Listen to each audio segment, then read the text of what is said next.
Friends எல்லாரும் நல்லா இருக்கீங்களா? எல்லாரும் நல்லா இருக்கீங்கன்னு நினைக்கிறேன். நானும் நல்லா இருக்கேன். ஹாப்பியாக இருங்க. இன்றைக்கி நம்ம வீட்டில் என்ன செய்ய போகிறோம்? மதிய லஞ்சுக்கு வத்த குழம்பு செய்ய போகிறோம். இது வந்து திருநெல்வேலி ஃபேமஸ்ஸு. இந்த கல்யாண வீட்டுங்கள்லாம் ரொம்ப ஃபேமஸாக இருக்கும். இந்த வத்த குழம்பு செய்வாங்க. ரொம்ப அருமையாக இருக்கும். நீங்களும் செஞ்சு பாருங்கள். இதுக்கு என்னென்ன பொருட்கள் தேவை, எப்படி செய்யலான்னு பார்க்கலாம் வாங்க. எப்படி செய்யலாம் பார்க்கலாம் வாங்க. இப்போ வந்து நம்மளுக்கு இதுக்கு மெயின் வந்து வத்தல் வேணும். அது சுண்டக்காய் வத்தலாக இருந்தாலும் சரி, மணத்தக்காளி வத்தலாக இருந்தாலும் சரி, உங்ககிட்ட எந்த வத்தல் இருக்கோ அந்த வத்தல் எடுத்துக்கோங்க. அதுக்கப்புறம் நம்மளுக்கு வந்து இது தனியாத்தூள் 1 ஸ்பூனு, முழு தனியா இருந்தால் உங்களுக்கு 1 ஸ்பூன் எடுத்துக்கிடுங்க. என்கிட்ட முழு தனியா இல்லை, அதனால் பவுடர் எடுத்திருக்கேன்.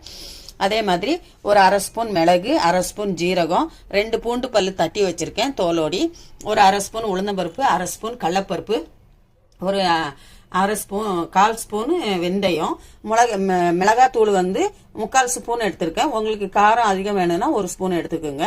அப்புறம் இதுக்கு தேவையானது ஒரு வெங்காயமே, பெரிய வெங்காயம், ஒரு வெங்காயம் பொடியாக கட் பண்ணிக்கணும். அதே மாதிரி தக்காளியும் ஒரு மீடியம் சைஸ் தக்காளி, ஒரு தக்காளி. அப்புறம் இதுக்கு 1 ஸ்பூன் அரிசி எடுத்துக்கணும். அரிசி 1 ஸ்பூனு பச்சரிசி. அப்புறம் நம்மளுக்கு வந்து புளி, இந்த புளி வந்து பேஸ்ட்டு, இந்த புளி பேஸ்ட்டு வந்து இந்த ஸ்பூனுக்கு 2 ஸ்பூன். உங்களுக்கு எத்தனை மெம்பர்ஸ் இருக்காங்களோ அதே மாதிரி மெம்பர்ஸ் மேலே நீங்கள் புளி எடுத்துக்கோங்க. ஒரு எலுமிச்சை சைஸு புளி எடுத்துக்கலாம், கரைச்சி வச்சுக்கோங்க. இவ்வளோதான் நம்மளுக்கு தேவையான பொருட்கள். கடலப்பருப்பு, உளுந்து, வெந்தயம், ஜீரகம், மிளகு, இதெல்லாம் அரிசி, வத்தல் பொடி, தனியா பொடி, இதெல்லாம் தான் நம்மளுக்கு தேவை. நம்ம இப்போ எப்படி செய்யலாம்னு பார்க்கலாம் வாங்க. இப்போ வந்து நம்ம ஸ்டவ் ஆன் பண்ணிக்கலாம். கடாயை வச்சுட்டு இப்போ நல்லெண்ணெய் தான் இதுக்கு ஊற்றணும். வத்த குழம்புக்கு வந்து நல்லெண்ணெய் தான் ஊற்றணும். கொஞ்சம் அதிகமாகவே எண்ணெயும் தேவைப்படும். இந்த நல்லெண்ணெயை வந்து ஒரு குழிக்கரண்டியில் 2 கரண்டி ஊற்றிக்குங்க. குழிக்கரண்டியில் 2 கரண்டி நல்லெண்ணெய் ஊற்றிக்குங்க.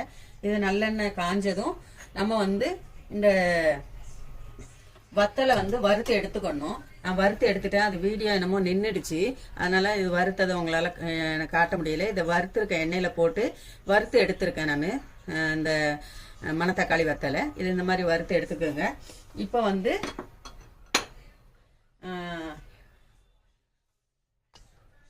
இப்போ ஒரு பேன் வச்சுக்கலாம். நம்ம இதெல்லாம் வறுக்க போகிறோம். இப்போ அந்த மிளகு, 1/2 ஸ்பூன் மிளகு, 1/2 ஸ்பூன் ஜீரகம்,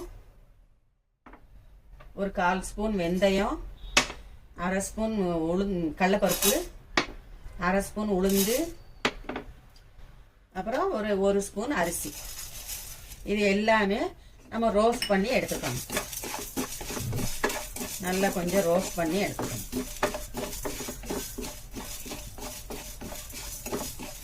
இது வந்து 5லேருந்து 6 பேர் சாப்பிடலாம். நான் செய்கிற மெஷர்மெண்ட்டு. உங்களுக்கு அளவு கூடணும்னா இதுக்கு டபுளாக எடுத்துக்கோங்க மெஷர்மெண்ட். இப்போ வந்து இது நல்லா ரோஸ்ட் ஆகணும்.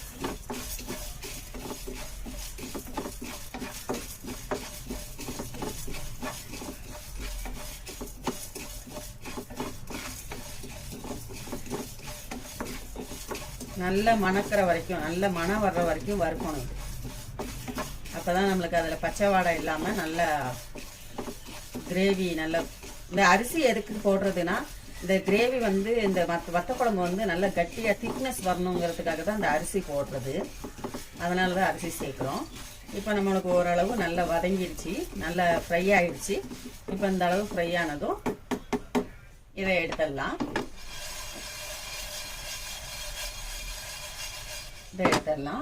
இப்போ நம்ம எண்ணெய் ஊற்றணும் இல்லையா, இந்த கடாயில் எண்ணெய் வச்சுருக்கோம். 2 குழிக்கரண்டி எண்ணெய் சொல்லியிருக்கேன்.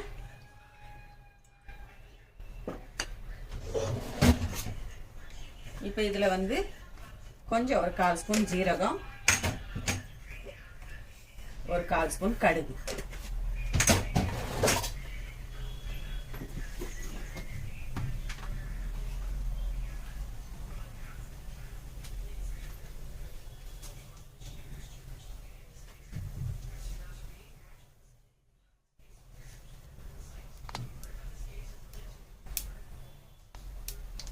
ஜீரகமும் கடுகும் வெடிக்குது. இப்போ இந்த இதில் நம்ம கருவேப்பிலை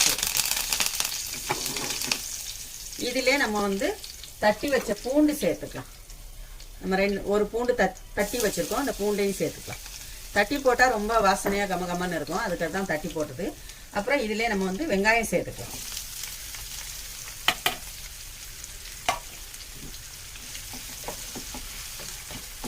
இது நல்லா வதங்கணும், இந்த எண்ணெயில் வந்து நல்லா வதங்கணும்.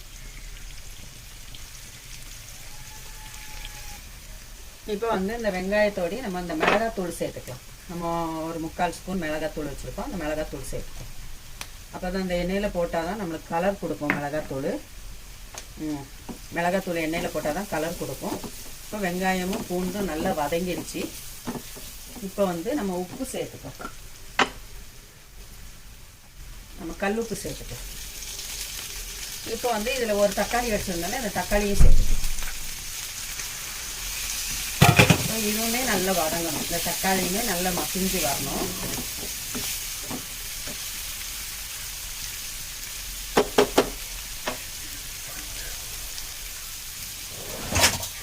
இதுக்கு நான் மஞ்சத்தூள் சொல்ல மறந்துட்டேன். மஞ்சத்தூள் ஒரு 1/4 ஸ்பூன் மஞ்சத்தூள் சேர்த்து.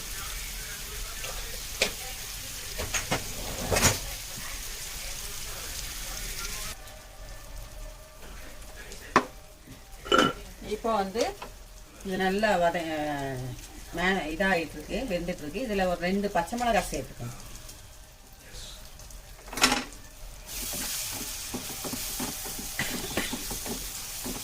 இப்போ இந்த எண்ணெயிலே நல்லா வதங்கிடுச்சு. இப்போ நம்ம வந்து இந்த தனியாத்தூள் வச்சுருக்கோம் 1 ஸ்பூன், இதை சேர்த்துக்கலாம். இப்போ நம்ம இதெல்லாம் நம்ம வறுத்ததெல்லாம் பொடி பண்ணியிருக்கோம், இதையும் சேர்த்துக்கலாம்.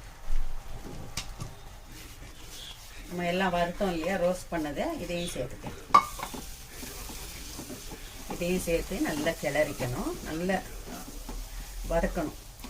இந்த தக்காளி வெங்காயம் எவ்வளோ தூரம் வதங்குதோ அவ்வளோ தூரம் நல்லா இருக்கும் இந்த வத்த குழம்பு. இது நல்லா மேஷ் ஆகட்டும். இப்போ நம்ம வந்து புளி சேர்த்துக்கலாம். புளி வந்து நான் இந்த இதில் 1 ஸ்பூன் சேர்த்துருக்கேன். இப்போ 2வது ஸ்பூன் சேர்க்குறேன். 3 ஸ்பூன் இந்த இது புளி பேஸ்ட்டு 3 ஸ்பூன். நீங்கள் வந்து ஒரு லெமன் சைஸ் புளி கரைச்சிக்கிடுங்க, இவ்வளோதான்.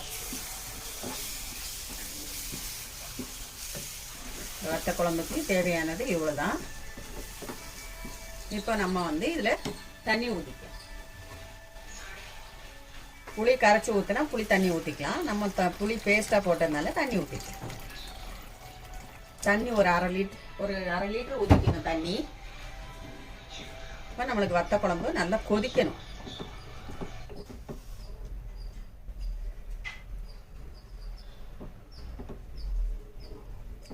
நல்லா கொதிக்கணும். இது கொதிச்சு எண்ணெய் வந்து மேலே மிதக்கணும். இப்போ வத்த குழம்பு நல்லா திக்காயிடுச்சு பாருங்க. நம்ம ஊற்றின தண்ணி வந்து திக்னஸ் கொடுத்துருச்சு. இவ்வளோதான் வத்த குழம்பு ரெடி ஆயிடுச்சு. நீங்கள் இந்த ஸ்டேஜில் உப்பு புளிப்பு பார்த்துக்கலாம், தேவைன்னா போட்டுக்கலாம். இப்போ நம்மளுக்கு வத்த குழம்பு ரெடி ஆகிட்டு வந்துருச்சு. இவ்வளோ திக்னஸ் வரணும். நல்லா திக்காக ஆயிடுச்சு. நம்ம தண்ணி ஊற்றின தண்ணி வந்து நல்லா திக்காக மாறிடுச்சு. இப்போ நம்ம இது வறுத்து வச்சுருந்த இது வத்தலை போட்டுக்கலாம்.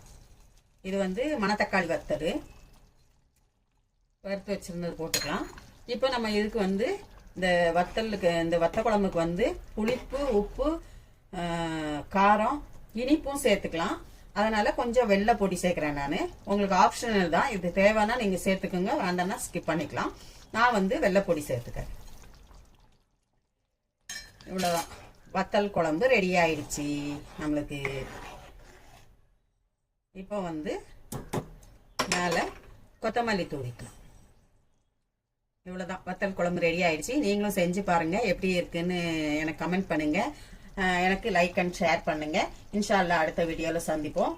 உங்களுக்காக நான் துவா செய்கிறேன், எங்களுக்காக நீங்கள் துவா செய்யுங்க. அஸ்ஸலாமு அலைக்கும். வத்தல் குழம்பு ரெடி.